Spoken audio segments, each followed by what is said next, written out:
안녕하세요. 서울에 살고 있는 30대 초반 여자입니다. 지금 나름대로 탄탄한 기업에서 5년째 직장 생활을 하고 있는데요. 얼마 전에 동료가 알려줘서 이곳에 사연을 들었는데 너무 재미있더라고요. 제 상황과 비슷한 사연도 많아서 좋았고요. 그때부터 시간 날 때마다 챙겨 듣고 있답니다. 사실 얼마 전에 결혼식까지 올렸지만 지금은 다시 싱글의 삶을 살고 있거든요. 아무 근심 없을 것 같다는 소리 많이 듣는데 남자 때문에 험한 꼴 제대로 봤네요. 어떤 사연일지 궁금하지 않으신가요? 혹시 지인이 알아볼까봐 좀 부끄럽기도 한데 용기 내서 한번 털어놔 볼게요. 태어났을 때부터 쭉 한 동네에서 살았어요. 부모님께서 어릴 때도 그 동네에서 사셨고 그때부터 지금까지 이사 가지 않고 계속 살고 있죠. 그래서 외가 쪽과 친가 쪽에서 물려주신 아파트 세 채가 이 동네에 있답니다.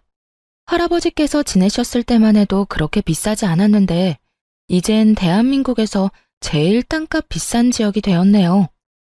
부모님께서는 항상 운이 좋았다고 감사하면서 살아야 된다고 말씀하시곤 했답니다. 그래서인지 어릴 때부터 별로 부족함을 느끼지 못했어요. 매사 그냥 편안하고 여유롭게 살려고 하는 편이고요. 부모님께서 공부를 잘하라거나 좋은 직업 가지라고 압박하시지 않아서 가능했죠. 어느 날 친구가 남자를 소개시켜준다고 하더라고요. 그냥 한번 만나봤는데 그 사람이 바로 전 남편이었어요. 고객님이 갑자기 소개팅을 시켜주신다고 해서 반신반의했거든요. 그런데 지금 보니 나오길 잘한 것 같아요. 정말 반갑습니다, 세아 씨. 아, 네. 저도 잘 나온 것 같은데요. 세무사 하신다고 들었어요. 제 친구가 좀 까다롭게 굴죠? 성격이 깐깐해요. 아닙니다. 엄청 잘 대해주세요.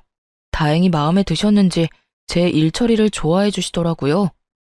역시 깐깐하신 분이라 우리가 잘 어울릴 거라고 딱 한눈에 아셨나 봐요. 저를 너무나 잘 아는 친구라서 잘생긴 남자를 소개시켜줬더라고요. 그만큼 남편은 훈남 이상으로 준수했고 성격도 다정했답니다. 그래서 그런지 첫 만남부터 눈에 불꽃이 튀었어요. 그렇게 1년 정도 서로한테 푹 빠져서 연애를 했습니다. 우리가 만난 지도 좀 됐는데 자기는 결혼 생각 없어? 나는 이제 30이 넘으니까 좀 생각이 많아지네. 나도 우리 자기랑 결혼하고 싶지. 근데 그 전에 말해야 할 게 있어. 무슨 말인데 그렇게 뜸을 들여? 갑자기 막 무서워지려고 해. 우리 가족이랑 집안 상황에 대해서야. 가끔 자기 말 들어보면 강남에 살고 부모님도 경제적으로 여유 있으신 것 같더라. 자기도 사랑 많이 받고 자랐다는 게 느껴져. 근데 난 완전히 반대거든. 거의 개천에서 용난 케이스라고 할까? 그래서 자기한테 우리 집 얘기하기가 좀 그렇더라고. 그랬구나. 그러고 보니 자기 가족들 얘기는 거의 들어본 적이 없네. 또 자기가 지금 혼자 사니까 별로 가족들 생각은 안 해봤어. 우리 집은 아직도 상가주택에 전세로 살아. 내가 어릴 때부터 방 2개 있는 집에서 동생 2명이랑 부모님이랑 계속 살았어. 나는 회계사 시험 합격하자마자 바로 독립했고, 안 그러면 진짜 미칠 것 같았거든. 정말 많이 힘들었겠다. 나한테 이렇게 솔직하게 말해줘서 고마워. 난 자기 자체를 사랑하고 좋은 사람인 거 아니까 결혼하고 싶은 거야. 자기 가족들이면 다 좋은 분들일 것 같아. 지금 생각하니 저딴 소리를 왜 했나 기야말 일이네요. 그래도 그때는 남자에 미쳐서 온 세상이 꽃밭이었거든요. 둘이서 어떤 어려움이 닥쳐도 이겨나갈 수 있고 남편의 가족들하고도 잘 지낼 수 있을 거라고 생각했어요. 그때까지 살면서 별로 험한 일 안 겪었고 온실 속의 화초처럼 자라서 그랬나 봐요. 사실 남편의 직업이 괜찮으니까 같이 벌면 여유롭게 살 수 있을 거라고 생각했어요. 하지만 결혼이 파탄난 후에야 뼈저리게 느끼게 되었죠. 역시나 남의 집 가장은 함부로 빼오는 게 아니라는 것을요. 처음으로 시댁에 인사를 드리러 간 날이었어요. 상가주택이라더니 허름한 대로변에 있는 건물 2층으로 올라가더라고요. 딱 들어갔는데 퀴퀴한 곰팡이 냄새가 코를 찔렀습니다. 벽지 색깔도 누렇고 전등은 또 엄청 어둡더라고요. 솔직히 말해서 그런 집은 처음 봤어요. 놀란 얼굴을 봤는지 남편이 멋쩍게 씩 웃어주더군요. 다행히 식사하라고는 안 해서 간단하게 다과만 먹었는데요. 시부모님과 시동생들은 다들 순박하고 성격도 좋아 보이더라고요. 우리 잘난 아들이 선택한 며느리라면 당연히 좋은 사람일 거라고 생각했다. 역시나 아주 참하고 예쁘구나. 잘 왔다.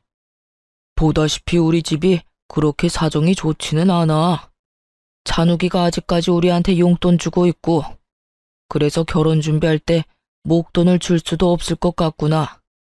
우리는 아무것도 바라지 않으니 걱정 말고 너희 원하는 대로 준비하거라. 우리도 무슨 옷 사달라느니 그런 말 안 할 테니 걱정하지 말아요, 새언니.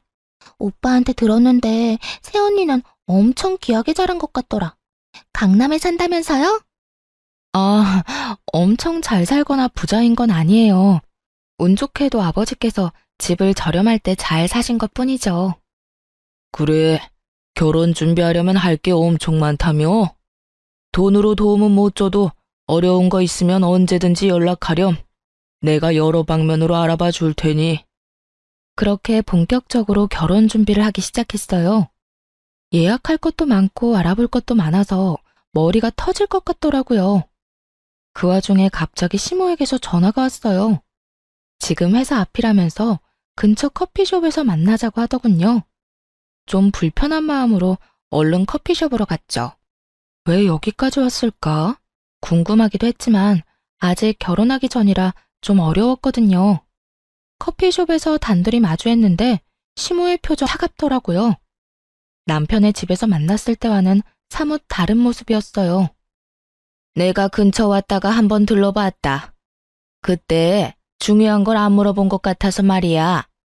너희 신혼집은 어디로 구할 거니? 전세로 할 거야, 매매로 할 거야?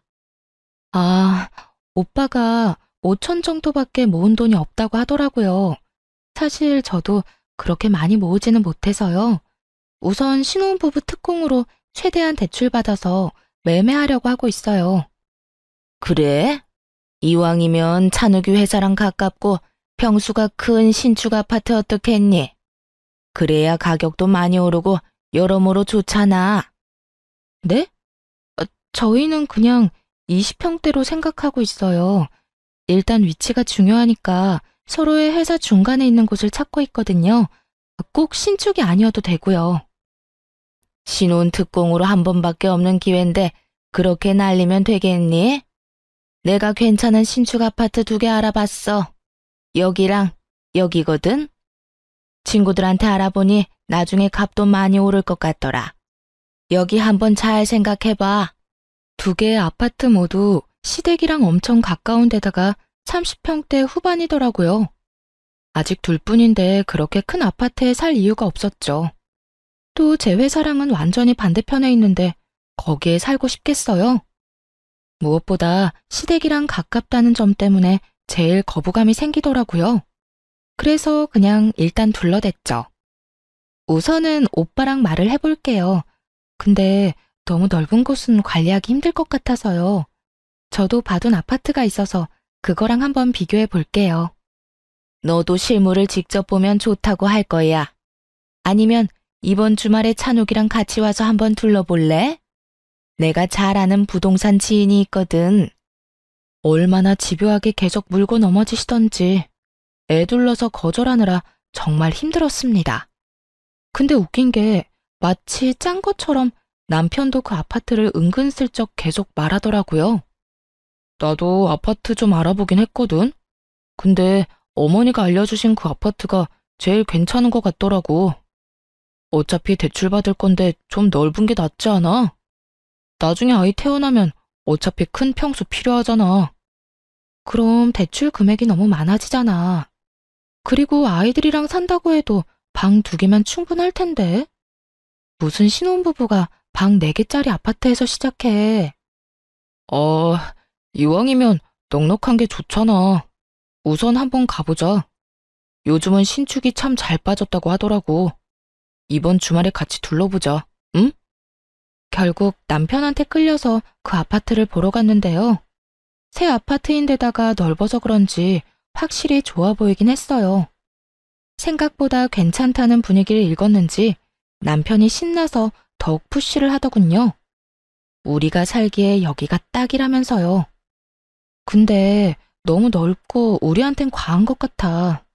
여긴 사실 5, 60대 정도 부부가 자식들이랑 사는 아파트 아니야? 일단 더 생각해보자. 단호하게 말하니까 남편도 그 후로는 더 뭐라 안 하더라고요. 하지만 토라진 게 딱 보였습니다. 그래도 신중해야 할 문제이기에 애써 모른 척을 했죠. 더 이상 별말이 없길래 그대로 포기한 줄 알았는데요. 그 다음 주에 부모님과 함께 식사하는 자리에서 대뜸 그 말을 친정아버지한테 하는 게 아니겠어요? 신혼집에 대해서 물어보시지도 않았는데 대뜸 말하니 어이가 없었어요. 마치 벼르고 온 사람처럼 말이죠. 역시나 그 말이 걸리셨는지 아버지가 말씀하셨습니다. 거기가 그렇게 괜찮으면 아빠가 돈 줄 테니까 매매해도 돼. 난 네가 이 동네에서 살았으면 했는데 최서방은 그쪽이 마음에 드나 보다. 같이 둘러봤는데 좋았다니 사실 나쁠 것도 없지. 싫어요. 거긴 너무 넓고 시댁이랑도 가까워요. 더군다나 우리가 집 사는데 왜 아빠가 돈을 줘요? 진짜 괜찮아요. 하나뿐인 외동딸이 결혼하는데 아빠가 그 정도도 못 해주겠어?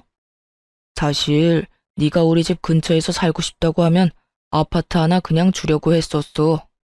근데 다른 동네가 좋다니 아쉽지만 아빠가 그 정도 선물은 할 수 있지. 최서방한테는 내가 아는 은행에서 저렴하게 대출해줬다고 하고 매매해. 괜한 부담은 갖지 말고. 몇 번이나 거절했지만 부모님이 계속 말씀하셔서 마음이 흔들리더라고요. 결국 아버지가 1억을 뺀 나머지 매매 금액을 빌려주시기로 했어요. 남편한테는 아버지가 시킨 대로 말했죠. 아버지 친구가 은행 지점장이라서 대출 이자를 엄청 괜찮게 쳐주신대. 그래서 거기에 내 이름으로 대출받으면 될 것 같아. 그래? 진짜 잘 됐다. 역시 내가 장가 하나는 잘 간다니까. 처갓집이 능력 있으니까 도움을 많이 받네. 진짜 고마워, 자기. 어차피 빌리는 건 똑같은데 뭐. 대신 대출이자 더 낼 테니까 아파트는 내 명의로 하는 게 어때? 그건 좀 아니지 않아? 차라리 이자를 내가 더 내고 내 명의로 하면 모를까. 그건 절대 안 돼. 무조건 공동 명의로 해야지. 남편은 생각보다 훨씬 더 화를 내면서 절대 안 된다고 펄쩍 뛰더라고요. 반대할 줄은 알았지만 사실 제 입장에선 좀 억울하죠. 우리 아버지가 90% 정도 돈을 대주는 건데 아버지 명의로 해야 할 판 아닌가요? 아버지가 말하지 말라고 당부하셔서 어쩔 수 없이 결국 공동 명의로 매매하고 말았죠. 넓은 집을 꾸미려니까 가전이며 가구에 쏟아야 하는 돈도 장난이 아니더라고요. 부모님이 도와주시겠다고 했지만 이번에는 확실히 거절하고 카드를 긁었습니다. 그 와중에 시댁은 진짜 100만 원도 안 보태주시더군요.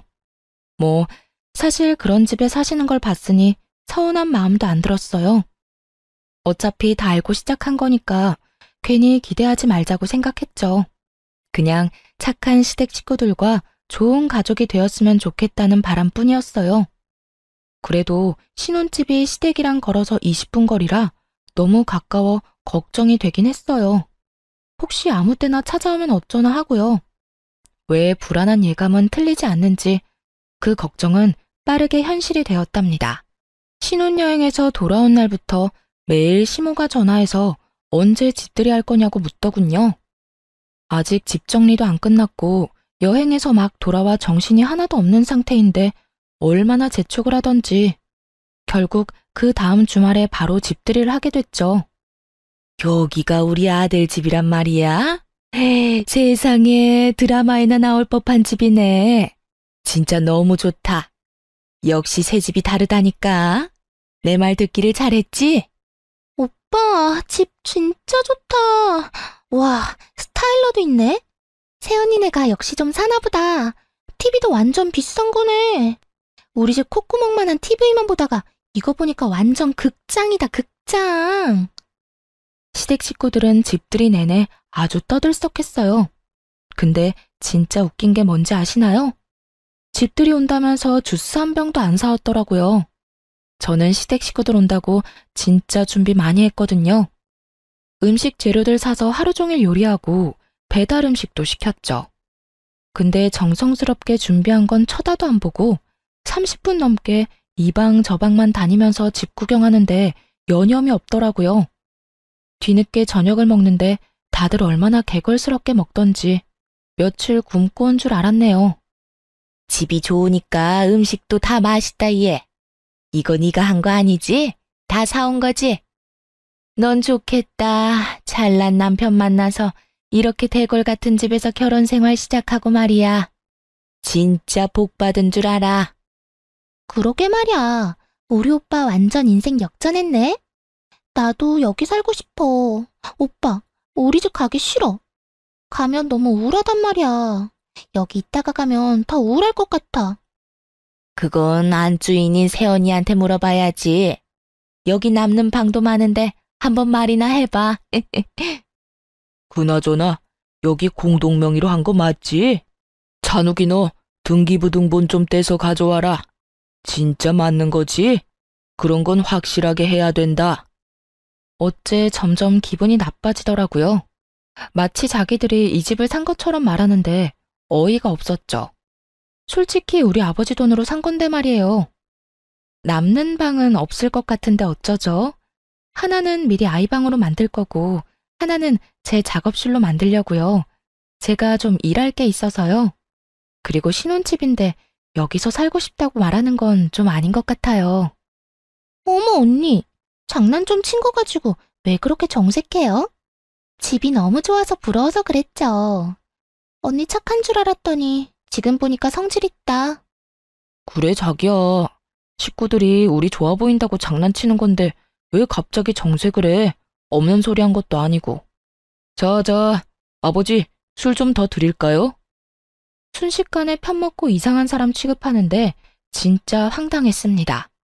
하지만 분위기에 휩쓸려서 가만히 있을 수밖에 없었어요. 집들이는 저녁 6시부터 무려 밤 12시까지 이어졌어요. 몇 시간 동안이나 자기네끼리 웃고 떠드는데 옆에만 있어도 너무 피곤하더라고요. 너무 쉬고 싶어서 빨리 갔으면 싶은데 아니 새벽 1시가 돼도 안 가는 거예요. 시간이 너무 늦었는데 집에 안 가보셔도 돼요? 아침부터 짐 정리하고 음식하느라 너무 피곤해서요. 피곤하면 안에 들어가서 자면 되지. 우리 그렇게 꽉 막힌 시부모 아니야. 얘기 좀 더 하고 들어가 잘 테니까 넌 먼저 차렴. 네? 여기서 주무신다고요? 이불도 없고 베개도 없어서 불편하실 텐데요. 그리고 제가 너무 불편해서 안 돼요. 그냥 지금 가시는 건 어떠세요? 아, 자기야. 이 새벽에 위험한데 어떻게 집에 가시라고 그래. 어차피 내일 일도 안 하는데 어때? 주무시고 가세요. 너네도 자고 가. 편하게 해, 편하게. 이제 우리 가족이잖아. 남편도 거나하게 취했는지 저 소리만 반복하다가 거실에 푹 쓰러져서 자더군요. 그러자마자 마치 짝이라도 한 듯이 시모랑 시누이가 방으로 쏙 들어가는 거 있죠? 시부랑 시동생도 다른 방으로 쏙 들어가 버렸고요. 아까까지만 해도 취해서 미적미적 대더니만 방으로 갈 때는 얼마나 민첩하던지요. 아주 첩보 작전이라도 짜고 왔는 줄 알았네요. 뭐 사실 자기들끼리 다 계획 짜고 온 거였겠죠. 너무 기가 막히고 이게 도대체 뭔 일인가 싶어 잠을 설쳤답니다. 그리고 다음날 아침 거실이 왁자지껄 시끄러워서 나가봤어요. 시댁 식구들이 아주 자기 집처럼 텔레비전을 크게 틀어놓고 깔깔대고 있더라고요. 저를 발견한 시모가 앙칼지게 말했죠. 해가 중천에 떴는데 지금 일어났니? 아무리 그래도 시부모가 집에 있는데 일찍 일어나서 아침밥 차릴 생각은 해야지. 어제 술 먹어서 다들 속쓰린데 얼른 해장국 좀 끓여봐라. 아직 시부모가 어려울 때였으니 어쩌겠어요. 결국 아무 말도 못하고 바보처럼 허겁지겁 북엇국 끓이고 밥하고 그랬네요. 다들 또 얼마나 짭짭대면서 먹는지 밥맛이 떨어져서 그냥 옆에서 멍하게 있었어요. 몇 번 같이 밥 먹어보고서야 알게 된 사실이 있는데요. 가정교육을 잘 못 받아서 그렇게 다들 후루룩 짭짭 개걸스럽게 먹는 거였더라고요. 근데 넌 요리를 많이 안 해봤니? 국이 좀 밍밍하네. 육수를 제대로 내야지. 앞으로 내가 요리 좀 가르쳐줘야겠네. 우리 엄마 요리 진짜 잘하거든요. 앞으로 새언니가 많이 배워야겠다. 국이 그냥 맹물 같네. 우리 오빠 입맛 까다로운 편인데 어떡해? 제가 집에서 밥만 하는 사람도 아니고 저도 일하는데요 뭐. 밥은 각자 알아서 해먹어야죠. 요즘 시대에 어떤 집에서 와이프만 밥하나요? 저 집에서 요리 한 번도 안 하고 귀하게 커서 할 줄 아는 거 별로 없어요. 요즘엔 밀키트도 잘 나오고 사 먹는 게 더 낫죠. 아가씨는 저보다 어린데 그런 것도 잘 몰라요? 아무리 그래도 남편한테 밥은 해줘야 하는 거 아니에요? 난 남편이 이렇게 좋은 집에 살게 해주면 매일 십첩반상 차려주겠네. 노골적으로 불편하다는 표정을 지으니 그제야 겨우 시댁 식구들이 돌아갔어요. 그들이 나가자마자 남편한테 화를 냈죠. 아니, 신혼집에 토요일 저녁에 와서 일요일 밤에 가는 게 정상이야? 나 너무 피곤해. 주말에 하나도 못 쉬고 당신 가족들 수발이나 들고. 이게 뭐야? 이제 우리 한 가족이야. 아니, 가족이 우리 집에 와 있는 게 도대체 뭐가 이상하다는 건지. 난 당신이 더 이해가 안 돼. 이렇게 정없는 사람인 줄 몰랐네. 오히려 저를 정없고 이상한 사람이라고 몰아가는 남편의 모습에 실망스럽더라고요. 그래도 신혼이니까 괜한 다툼 안 만들고 이해하려 노력했답니다. 근데 얼마 지나지 않아 또 일이 터졌죠. 퇴근하고 집에 왔는데 문 앞에서부터 여자 웃음소리가 크게 들리더라고요. 남편이 늦게 오는 날인데 무슨 일인가 싶어 놀라서 들어가 봤죠. 그랬더니 세상에 신우이가 혼자 거실에 앉아서 TV를 보며 깔깔대고 있더군요. 아니 아가씨, 지금 남의 집에서 뭐해요? 오빠는요? 오빠도 없는데 지금 혼자 있는 거예요? 아, 오빠는 늦게 온다고 도어락 번호 알려줬어요. 언니, 밥 없어요? 나 배고픈데. 아가씨, 허락도 없이 이렇게 남의 집에 혼자 와 있는 거 무례한 거예요. 더군다나 지금 내 옷 입고 있는 거예요? 아, 너무 땀을 흘려서 샤워 좀 했어요. 오빠 티셔츠 좀 입을 수 있지. 언니 너무 야박하게 구는 거 아니에요? 이제 우리 한 가족이잖아요. 제가 언니 동생이 이랬어도 그럴 거예요? 그때 때마침 남편이 들어오더군요. 너무 화가 나서 바로 남편을 노려봤죠. 근데 더 황당하게 신우이가 남편을 보자 갑자기 어린애처럼 엉엉 울어대는 거예요. 오빠, 새언니 너무 무서워. 오빠가 와 있어도 된다며. 자기 집이라고 이렇게 신우이를 무시해도 돼? 언니가 나 가래. 아니 자기야, 왜 애를 울리고 그래. 내가 와 있으라고 그랬어. 솔직히 자기 친동생이었어도 이렇게 홀대했겠어? 둘이 짰어? 내 동생이었으면 여기 이렇게 와 있지도 못해. 아, 나 피곤해서 더 이상 말싸움할 힘도 없으니까 아가씨, 오늘은 그만 가줘요. 아, 진짜 당신이 그러면 내 입장이 뭐가 돼? 애 좀 편하게 있으라고 해. 여기 우리 공동명의잖아. 그럼 반은 내 거 아니야? 그럼 얘 여기 있어도 되잖아. 남편이 말도 안 되는 논리를 펼치는데 기가 차더군요. 그냥 대출금 얘기 다 말해버리고 둘 다 쫓아내고 싶은 마음이 굴뚝 같았어요. 너무 화가 나서 눈물까지 핑 도는데 심지어 시모한테서 전화까지 오더라고요. 받지 않으니 남편 놈이 제 귀에 핸드폰을 갖다 댔어요. 그러자 시모가 아주 호들갑을 떨면서 말하더군요. 이거 미안해서 어쩌니? 지금 애들 방 천장에 물이 새서 내가 급한 대로 거기로 보냈어. 거기밖에 갈 데가 없잖아. 가족이 바로 근처 큰 집에 사는데 다른 곳으로 갈 필요가 있니? 미안하지만 한 며칠만 좀 데리고 있어줘. 말도 없이 이렇게 쳐들어오는 건 아닌 것 같네요. 이미 밤이 늦었으니까 아가씨는 오늘 재우고 내일 내보낼게요. 넌 맏며느리가 돼서 어쩜 그렇게 야박한 소리를 하니? 아니, 그리고 막말로 그게 다 네 집이니? 우리 아들 집에 간다는데 네가 왜 오라 말아야? 그때 남편이 전화를 확 뺐더니 이딴 말을 하더군요. 걱정 마시고 찬성이도 오라고 하세요. 집에 물난리가 났다는데 당연히 여기로 와야죠. 그렇게 하시고 끊어요. 당신, 지금 나한텐 한마디 상의도 없이 이게 무슨 독단적인 행동이야? 내가 안 된다고 말씀드렸잖아. 지금 내 말 무시하는 거야? 너야말로 우리 가족 무시해? 집 가난하고 집에 물 새고 그런다고 지금 무시하는 거냐고. 집에 물이 새는 게 무슨 죄야? 남편이 처음으로 그렇게 버럭버럭 큰 소리로 화내는데 정말 너무 놀랐어요. 입에서 말도 안 나오더라고요. 그때 아주 기다렸다는 듯이 시동생도 짐가방까지 싸들고 집으로 들어왔답니다.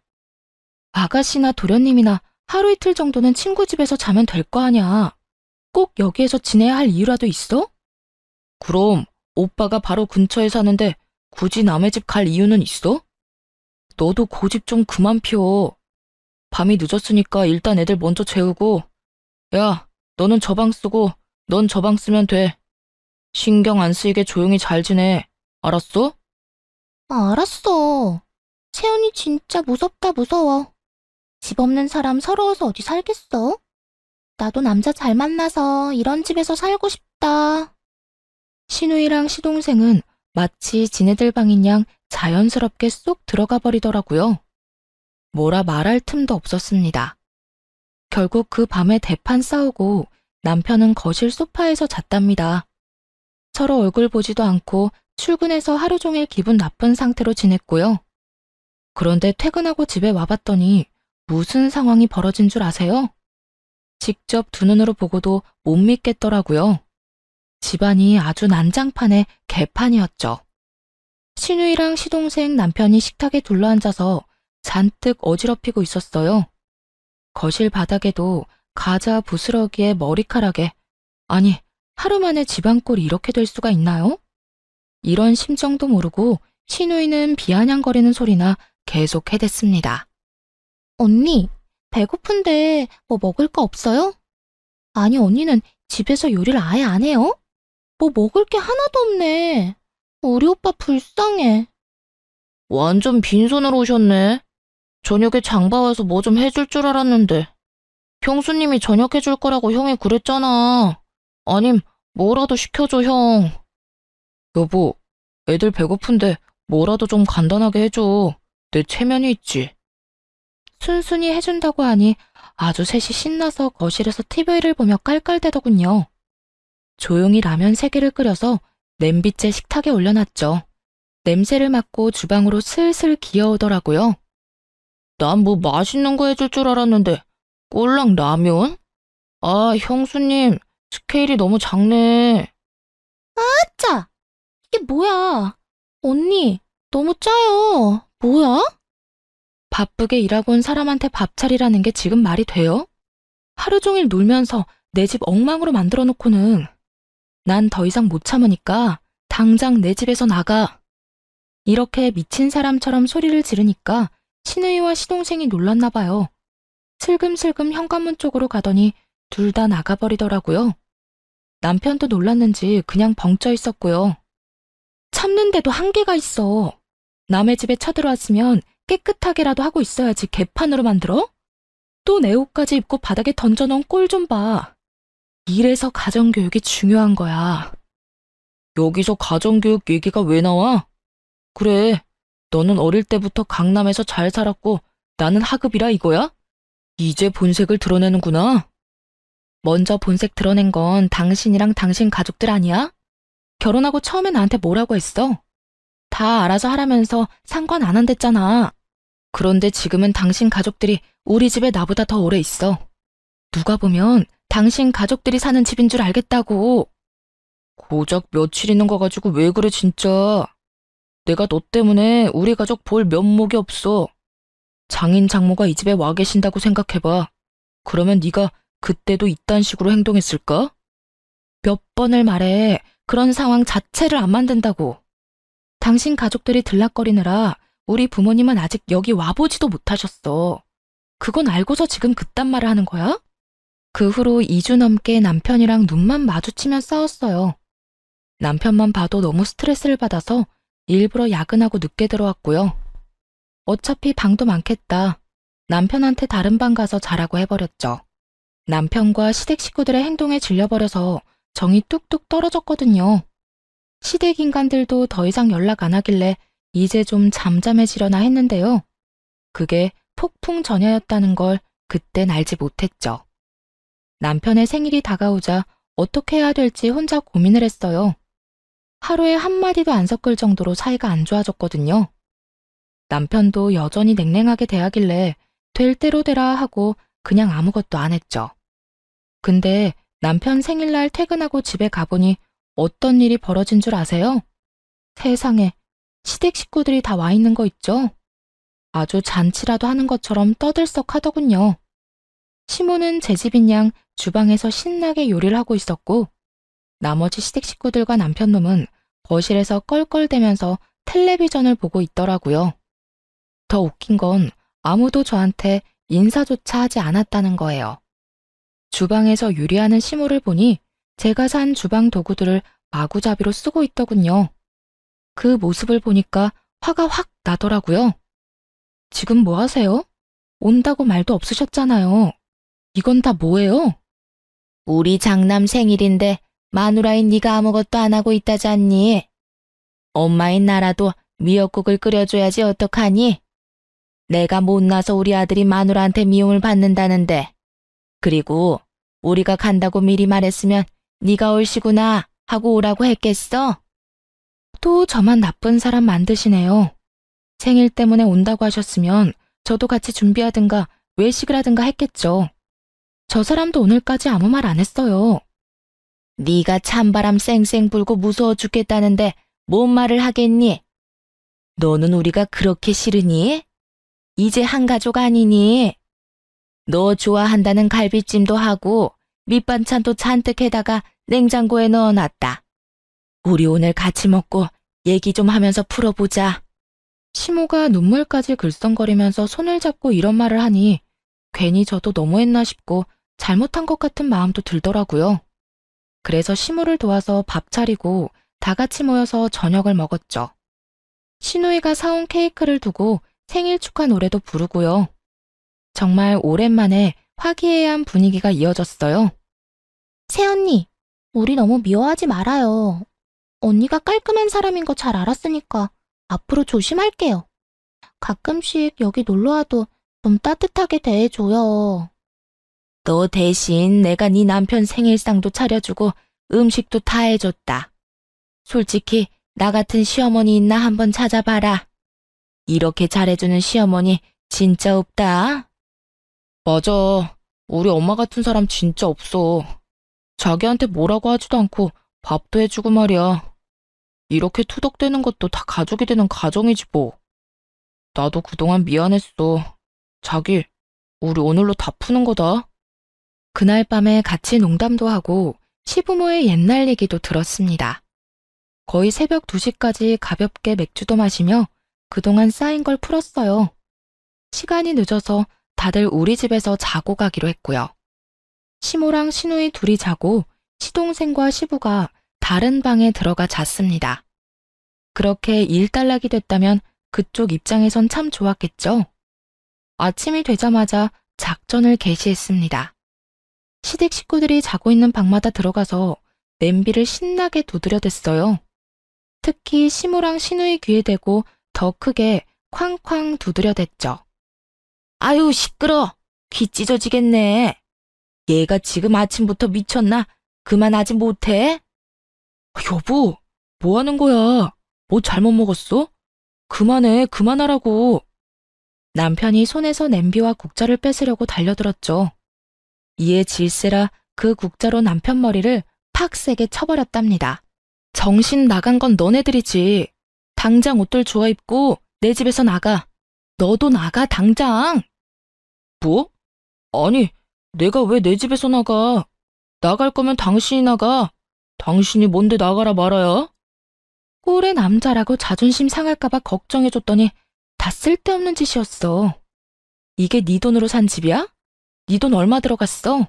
꼴랑 5천만 원 들어갔지? 7억짜리 집에 말이야, 안 그래? 진짜 미친 척하고 남편의 옷들이며 가방들을 복도로 막 집어던졌어요. 신우이와 시모의 옷이랑 가방도 던져버렸죠. 그러자 남편 놈이 저를 현관문으로 확 밀어버리더군요. 그대로 현관에 고꾸라져서 엎어진 꼴이 되었죠. 그걸 본 신우이와 시동생이 킬킬거리며 비웃더군요. 언니, 어제 술 잘 먹고 갑자기 머리 이상해졌나 봐. 진짜 웃긴다. 완전 코미디가 따로 없네. 그 꼴을 보니 더 열받아서 벌떡 일어나 남편의 뺨을 사정없이 갈겨버렸어요. 그러곤 핸드폰으로 동영상을 하나 보여줬죠. 이거 다 보고 나서도 킬킬거릴 수 있나 한번 두고 보자. 장난기 가득했던 신우의 얼굴이 동영상을 보자마자 하얗게 질리기 시작했답니다. 자기 얼굴과 시모의 뒤통수가 녹화되었고 짓거리는 말이 다 녹음되어 있었거든요. 어젯밤에 시댁 인간들이 다 자러 들어가고 난 뒤였어요. 오랜만에 방에서 화기애애한 분위기로 얘기한 후 남편은 금세 골아떨어졌죠. 저는 맥주 2잔밖에 안 마셔서 그런지 취하지도 않았고 눈이 말똥말똥 하더라고요. 그래서 혼자 TV나 볼까 하고 거실로 조용히 나갔어요. 근데 시모랑 신우이가 들어간 방 쪽에서 빛이 새어나오고 말소리도 들리더군요. 살짝 그쪽으로 가봤죠. 그런데 그 순간 신우이의 말이 귀를 확 잡아당겼어요. 새언니 진짜 단순해. 그치? 거 좀 비 맞춰줬다고 또 바로 풀리네. 내가 좀 어리숙해 보인다고 했잖아. 여유 있는 집에서 자라서 그런지 애가 의심도 없고 똑똑한 척 해대도 애가 허당이야. 그러니까 이 아파트도 산 거 아니야. 그러게 말이야. 한 달은 계속 밀어붙여야 될 줄 알았는데 여기 사라고 몇 번 말하니까 또 바로 그러자고 하는데 웃기더라. 그 큰돈 대출도 지 아빠 도움받아서 이자 싸게 잘 받았다며? 그래, 우리 찬욱이가 아주 제대로 물었어. 이제 여기로 이사 올 날도 얼마 안 남았다. 맞아. 이대로 한두 달만 잘해주면서 눌러앉으면 계획대로 되는 거지 뭐. 오빠 하나 잘 둬서 드디어 우리도 이런 큰 집에 살아본다. 너무 좋아. 지가 아무리 싫다고 해봤자 어쩔 수 없어. 어차피 공동명의인데 자기 집도 아니잖아. 엄마, 우리 빨리 여기로 이사 오자. 여기 있다가 우리 집 가면 진짜 거지 같아. 빨리 거기 뜨고 싶어 죽겠어. 그때 물 샌다고 거짓말하고 일주일은 눌러앉아 있으려고 했는데 혜언니가 얼마나 지랄하던지 좀 놀라긴 했어. 아, 좀만 더 기다려. 차근차근히 해야지. 욕심난다고 확 지르면 다 어그러지는 법이야. 엄마만 믿고 있어. 여기서 떵떵거리면서 살 날 얼마 안 남았어. 시모와 신우의 대화가 심상치 않아 바로 동영상을 찍어놨답니다. 계속 엿듣는데 너무 충격적이고 속았다는 사실에 화가 나서 몸이 떨리더라고요. 아침까지 잠 한숨 못 자고 이를 부득부득 깔면서 궁리를 했죠. 이것들을 대체 어떻게 해야 할까? 동영상을 본 시모와 신우이는 백지창처럼 하얘진 얼굴로 저를 봤습니다. 그런데 오히려 남편 놈이 뻔뻔하게 소리를 치더라고요. 아니, 혼인신고한 부부가 시부모님 모시고 살 수도 있는 거지. 당신 도대체 뭐가 문제야? 우리가 결혼하기 전에 시부모님이랑 절대 같이 살면 안 된다고 약속이라도 했어. 뭐라고? 터진 입이라고 뻔뻔한 말이 잘도 나오네. 넌 결혼 전부터 작정하고 너네 식구들이랑 나를 속였어. 이거 사기죄야. 알아? 사기죄 좋아하네. 네가 법을 잘 알아? 너보단 내가 더 잘 알겠다. 아니, 그리고 지금이 아니더라도 양가 부모님 더 나이 드셔서 아프시면 어쩔 건데? 그땐 당연히 우리가 모셔야 하는 거 아니야? 그러기 전에 좀 미리 같이 살면 안 돼? 오히려 당신한테도 좋을걸? 우리 엄마가 대신 애도 봐주고 집안일도 해주면 얼마나 좋아. 아, 그래, 세아가. 같이 살면 살림도 해주고 우리 손주도 내가 다 봐주마. 오히려 네가 더 좋은 거지. 손해볼 게 있니? 그럼 이건 어때? 우리 가족들이랑 같이 사는 대신 내가 대출이자 다 부담할게. 아, 그래? 그럼 지금 대출이자 몇 프로인 줄 알아? 한 달에 얼마 내는지 아냐고. 왜 대답을 못해? 말해봐. 그거야. 생활비 통장으로 당신이 알아서 대출이자 내니까 난 모르지. 전기세 몇천 원 더 나왔다고 아끼자던 인간이 대출 이자는 왜 모를까? 내가 진짜 이런 말은 상스러워서 안 하려고 했는데 참을 수가 없다. 너 없이 산 거 티내니? 그냥 가만히만 있었어도 네 수준에선 꿈도 못 꿀 거 충분히 얻었을 거야. 왜 그 가짜는 머리를 굴려서 이런 사달을 만들어? 그게 뭔 말인데? 갑자기 전기세는 뭐고 이자는 왜 물어보는데? 아, 내가 다 낸다고. 좀 비싸도 내가 낸다고 됐지? 이거 한번 보고서나 말해. 이 집에 대출이 있나 확인해 보라고. 진짜 헛똑똑이는 너야. 누구한테 어수룩하대? 머리도 굴릴 줄 모르는 것들이. 그제야 등기부등본을 확인해 본 남편이 아리송하단 표정을 짓더군요. 자기는 아무것도 모르겠다는 듯한 얼굴인데 꼴 보기도 싫었어요. 아니, 대출이 없네? 이게 어떻게 된 거야? 그럼 7억에 가까운 돈을 다 내고 매입했다고? 당신한테 그만한 돈이 있었단 말이야? 친정아버지가 그냥 사라고 돈 주셨어. 네가 이 아파트 사자고 난리를 쳐서 내가 곤란해하니까. 그리고 나중에 네가 이딴 식으로 나올까 봐 대출 받은 거라고 말하라고 하셨고. 어머 세상에, 우리 사돈이 보기보다 더 재력이 있으시네. 그 큰 돈을 한 번 해주시고 대단하시다 정말. 우리 아들 진짜 장가 잘 갔다. 사돈한테 전화드려서 감사하다고 말씀드려라. 이 집 인간들 IQ는 무슨 물고기 IQ야? 내가 지금까지 말한 거 뭐 들었어? 다 나가라고 내 집에서. 네 돈 달랑 5천 들어갔고 내 돈 7억 들어갔으니까 나가라고. 나가기는 내가 왜 나가? 엄연히 이 집 공동명이야. 이거 왜 이래? 그렇게 걱정이 됐으면 아예 처음부터 말하고 당신 명의로만 하든가. 그런데 그냥 바보같이 공동명의로 한 거잖아. 이제 와서 뭐 어쩔 건데? 무식하면 용감하다더니 딱 그 짝이더라고요. 눈을 까뒤집고 침 튀기며 살벌하게 말하는 남편놈이 더는 인간으로 안 보였습니다. 그래서 그냥 차갑게 비웃으며 말해줬죠. 우리 아버지가 그 큰 돈을 주시면서 그런 것도 안 알아보셨을까봐? 걱정해줘서 고맙다 고마워. 명의 취소 소송 진행할 거니까 걱정하지 마. 네 이름 빼는 건 일도 아니니까. 네가 아무리 그래 봤자다. 넌 엄연히 우리 최 씨 가문으로 시집 왔고 죽어도 우리 집 귀신이야. 우리 아들이 너랑 이혼할 것 같니? 소송을 하든 뭐든 해봐. 우리는 이 집 절대 안 뺏긴다. 내가 왜 그쪽 집안 귀신이에요? 나 아직 법적으로 솔로거든요? 시모가 말하는 꼴이 너무 웃겨서 마구 웃음까지 나오더라고요. 뭐야? 오빠 혼인신고 안 했어? 우리가 혼인신고 결혼식 전에 꼭 하라고 했잖아. 혼인신고 했는데? 우리 그날 같이 가서 했잖아. 아니야? 아, 그래? 기억이 잘 안 나나 보네. 같이 하려고 만났는데 네가 회사에 일이 있다고 갑자기 갔잖아. 그래서 나 혼자 하고 간다고 했었지 아마? 그래. 근데 그날 안 했다는 말이야? 야, 너 그거 사기야. 사기 같은 소리 하네.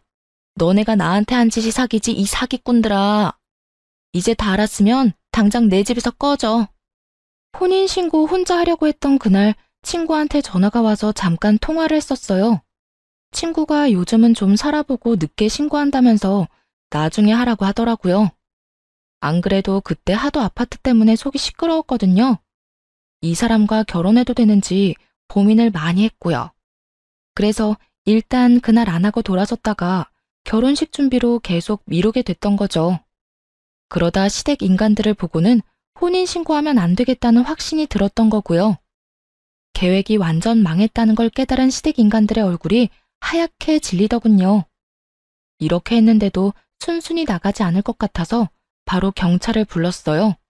경찰 얘기가 나오자 겁을 집어먹었는지 허둥지둥거리기 시작했고요. 20분쯤 지났을까 경찰이 오니까 그제야 그들은 조용히 아파트를 나갔습니다. 그게 지긋지긋한 그 시댁 식구들의 마지막이었어요. 그렇게 다시 친정집으로 돌아왔습니다. 모든 이야기를 들은 아버지가 바로 명의 취하 소송을 시작하셨죠. 당연히 제가 승소했고 아파트는 제 명의로 변경되었고요. 그 와중에 전 남편 놈이 전화에 대고 메시지까지 보내대서 얼마나 지겨웠는지 몰라요. 눈앞에서 7억짜리 집이 날아갔는데 진짜 죽을 맛이었겠죠. 그러게 왜 부리지 말아야 할 욕심을 부렸을까요? 한 번은 어떤 일이 있었는지 아시나요? 전 남편 놈이 택배 기사라고 속이고 우리 집까지 와서 배를 눌렀더라고요. 택배라고 해서 무심코 나갔다가 전 시모랑 둘이 서 있는 걸 보고 얼마나 놀랐던지요. 전 시모는 저를 보자마자 울먹이면서 무릎을 꿇고 빌기 시작했답니다. 세아가 다 내 잘못이고 내 탓이다. 나이가 70이 다 돼가는데 여태껏 구질구질하게만 살아서 눈이 돌았나 보다. 아파트 한번 못 살아본 게 너무 아쉬워서 말이야. 아들만 다시 받아준다면 우리는 네 앞에 절대 나타나지 않고 조용히 살게.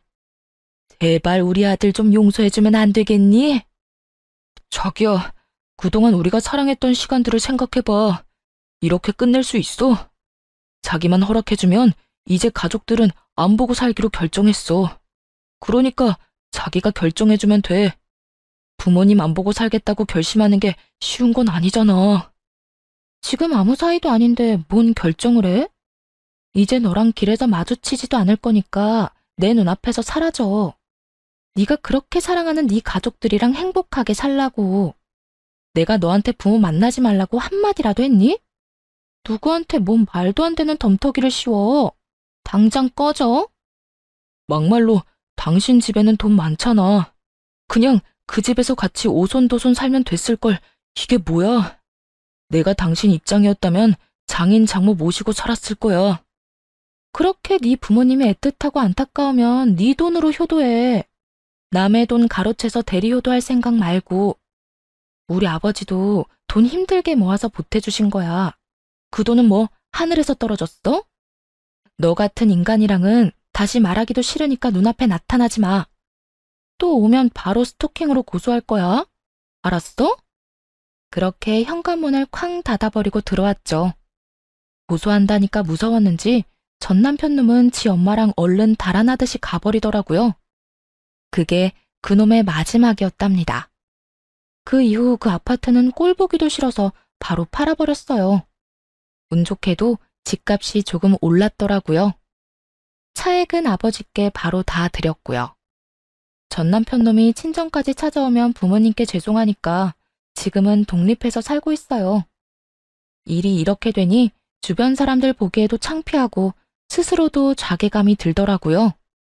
결혼식도 비싼 데서 하고 드레스도 사면서 떠들썩하게 결혼했는데 말이에요. 6개월 정도는 너무 힘들었어요. 그래도 친한 친구들과 부모님이 제 잘못이 아닌데 왜 죄인처럼 사냐면서 당당하고 멋지게 살라고 좋은 말을 많이 해주셨어요. 그 덕분에 상처를 털고 일어나서 열심히 살아가려고 노력하고 있답니다. 새로운 직장으로 이직해서 열심히 일도 배우면서 지내고 있고요. 지금은 이혼 같지도 않은 이혼을 한 지 1년 정도 지났는데요. 남자라면 쳐다보기도 싫어서 그냥 계속 평생 혼자 살고 싶네요. 그때 뭣도 모르고 혼인신고를 바로 했더라면 지금쯤 어떻게 살았을까요? 그 집에서 시댁 인간들 온갖 수발 들고 자존심 다 깎아먹히며 살았겠죠. 여러분도 인생에서 중요한 선택을 할 때는 신중하게 하시길 바래요. 긴 이야기를 들어주셔서 감사하고 모두 건강하시기를 바라겠습니다.